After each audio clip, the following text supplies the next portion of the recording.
Hello people, आज है नवरात्रि का पहला दिन जो कि माता रानी के प्रथम रूप शैलपुत्री को समर्पित है, जिसका अर्थ होता है हिमालय की बेटी।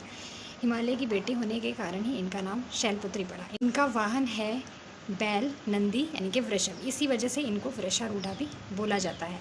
माना जाता है कि यही शिवजी भगवान जी की अर्धांगिनी है, जो पूर्व जन्म में माता सती थी, जिन्होंने शिवजी को अपने पति के रूप में पाने के लिए बहुत कड़ी तपस्या की थी। वो प्रजापति दक्ष की पुत्री थी, जो शिवजी को बिल्कुल पसंद नहीं करते थे, लेकिन इसके बावजूद भी उन्होंने शिवजी से विवाह कर।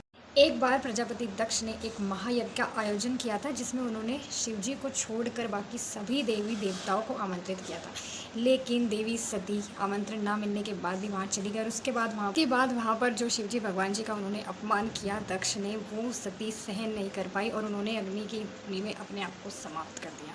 इसके बाद शिवजी वहाँ जाकर बहुत क्रोधित हुए और उन्होंने उस यज्ञ को ध्वंस कर दिया। शिवजी भगवान जी इतने क्रोधित हुए थे कि उन्होंने इस पर प्रजापति दक्ष का सर धड़ से अलग कर दिया था और उसके बाद उनको बकरे का सर लगाकर जिंदा किया गया था।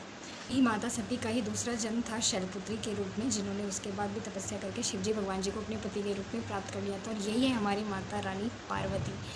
माता शैलपुत्री के एक हाथ में कमल होता है और एक हाथ में त्रिशूल, जो धैर्य और शक्ति का प्रतीक है। ये स्टोरी हमें ये बताती है कि हमें लाइफ में कभी भी हार नहीं माननी चाहिए, चाहे हमारी लाइफ में कितने भी हमारी इच्छा के अनुसार चीज़ें ना हो रही हैं।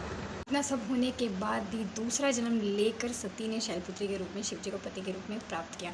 ऐसे हमारे लाइफ में भी होता है, तो हमें हार नहीं माननी चाहिए। बट यहाँ पर एक प्लस पॉइंट ये है कि शिवजी ने भी युगों तक इंतज़ार किया था माता सती को वापस अपनी पत्नी के रूप में पाने के लिए। ये बड़ा प्लस पॉइंट है।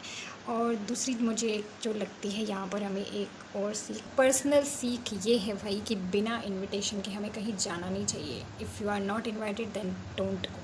चाहे कुछ भी हो, कोई भी हो, कहीं नहीं जाना चाहिए। ओके गाइस, जय माता दी। माता रानी आपकी सारी इच्छाएं पूरी करें।